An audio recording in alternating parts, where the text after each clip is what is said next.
Are you tired of your tank getting constantly blown up again and again in Battlefield 6? You're not the only one, but that ends right now. In this video, I'll show you a few simple yet overlooked strategies that will instantly boost your gameplay and help you take control of the battlefield. So on today's video, we're going to first of all talk about the tanks and all their upgrades, and which upgrade do you need for specific situations so you can actually improve your gameplay and progress and do more things with the tank than just trying to go to the certain objective and ending up dying either to landmines or usually enemy RPGs. So first of all, we're going to talk about the ammo. Now, the ammo, as you can see, I have 5 types of ammo. You have the multi-purpose, which you will already get from the start of the game. Then you have the armor-piercing shell, the anti-personnel, high explosive, and the aim-guided. Now, usually my setup is, I take the armor-piercing shell, and mainly use it against enemy armor, heavy armor like the tanks and the IFVs. And I also take the high explosive shell to clear out enemies who are hiding behind cover or to blow up enemy cover and so on and so on. For example, if they're hiding in a building, hiding behind a wall, just shoot one shell and that thing will totally obliterate it. Now, the multi-purpose, you don't really need it as soon as you unlock these two, which I prefer to be more specialized than actually taking one shell that does all. The anti-personnel shell is not a really good shell for the tank since it's basically just fires a shotgun shell at the enemy units, and if they're kind of far away, like there's a good chunk of distance between you and them, you will have zero effect. And the aim-guided one is basically something that you can swap for the armor-piercing shell, but you have to constantly keep guiding this shell, or it can be, it will automatically lock onto targets that are laser designated or have a tracer dart attached to them. Now that's for the ammo. Now we're gonna go for the secondary. Now for me, I prefer the coaxial heavy machine gun because it takes like 2-3 body shots to kill somebody. Or you can also go for the LMG if you want to provide more suppression to the enemy. Now this is a dealer's choice. Both of them work. But for my choice, I usually go for the coaxial HMG. Now, for the equipment, you have 3 types of equipment. You have the thermal blocking, you have the projectile interceptor, and you have the emergency repair. Now, usually I wouldn't go for the emergency repair because you'll have your second guy who's working on the turrets do repairs for your tank. Yes, this can be really helpful if you step up on a mine, if you drive over on a mine and your tank gets instantly damaged, but we're trying to avoid that whole scenario overall. Now, the thermal blocking, what it does is basically shoots a smoke all around you that blocks all guidance systems. Basically, any missile that has lock on, okay, will instantly get disabled. And it will also remove all spot markers that are around you from all the infantry who are inside the smoke radius. So this can be used in a supportive way for your tank and in a defensive way as well. Now, the projectile interceptor, okay, basically this is like a if you played War Thunder, you know that some tanks have like some instant APS system, okay, and the projectile system that instantly pops and shoots. Now this is basically the same thing. If any missile gets fired at you, you activate it, it will just destroy them, and you can get on with your life. I dislike this one because basically the enemy can still see you and you're still vulnerable. But with the smoke, it just fully you can get hit with the shells, but you're fully like the enemy loses all vision of you. So this one is probably better for me. It provides concealment and a soft kill for enemy missiles.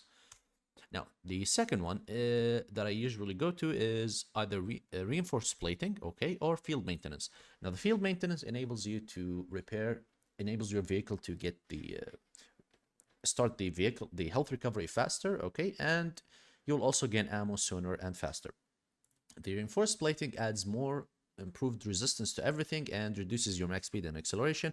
Honestly, you're playing in a tank and the maps are relatively not that big, so you can go from point A to point B pretty fast and like within a minute. So this, I usually either go for reinforced or field maintenance. The enhanced loading, it just allows you to fire more shells. Yes, this is a good thing, but this basically gets deactivated, as you can see, when the vehicle health is reduced. So if you're low HP and you're trying to shoot at enemy people with your faster reload, this is not going to work. The optimized handling, I honestly think this one is a bit useless for all tanks and IFVs because it just allows you to turn and aim, improves your turning rate and aiming speed, which obviously you kind of don't need it because you're not gonna try to flick with the tank turret, you know what I mean?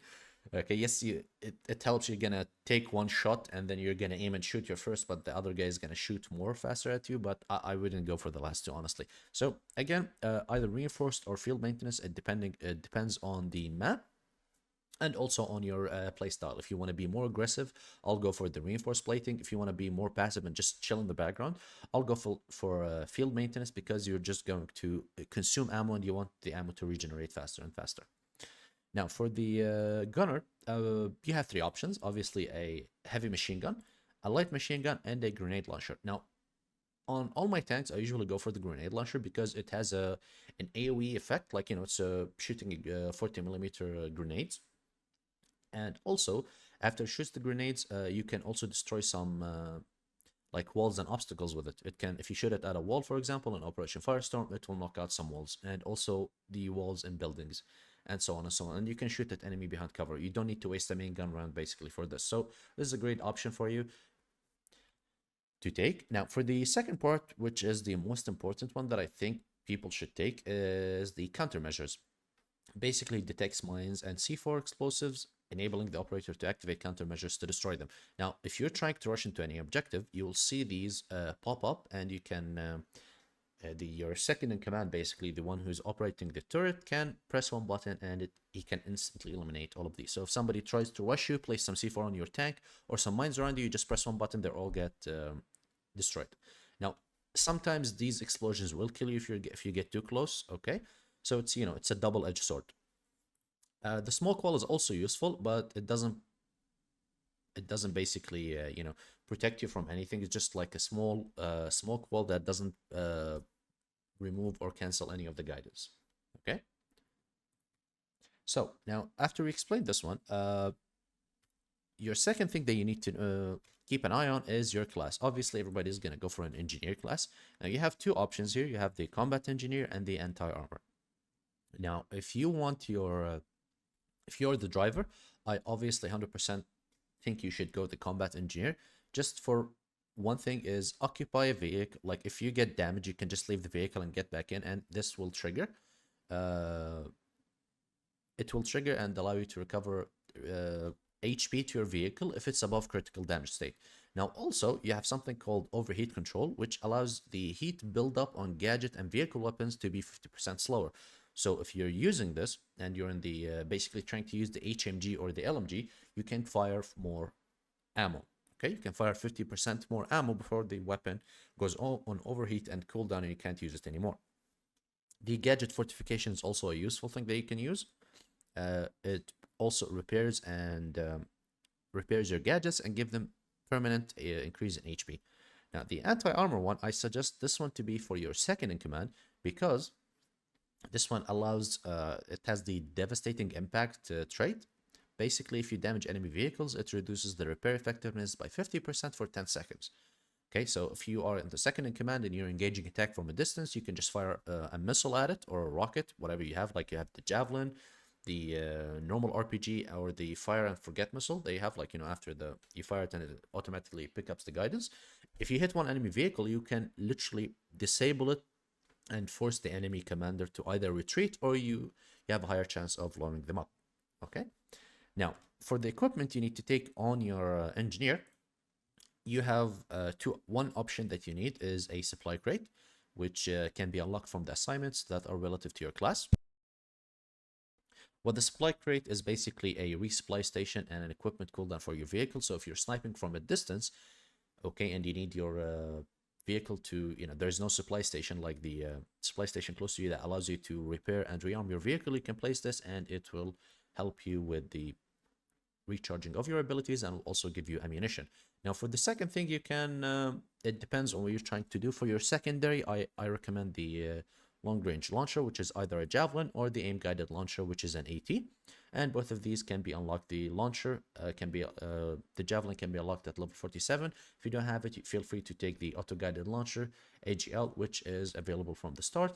Or if you're more confident with your skills, you can use the normal RPG 7v2.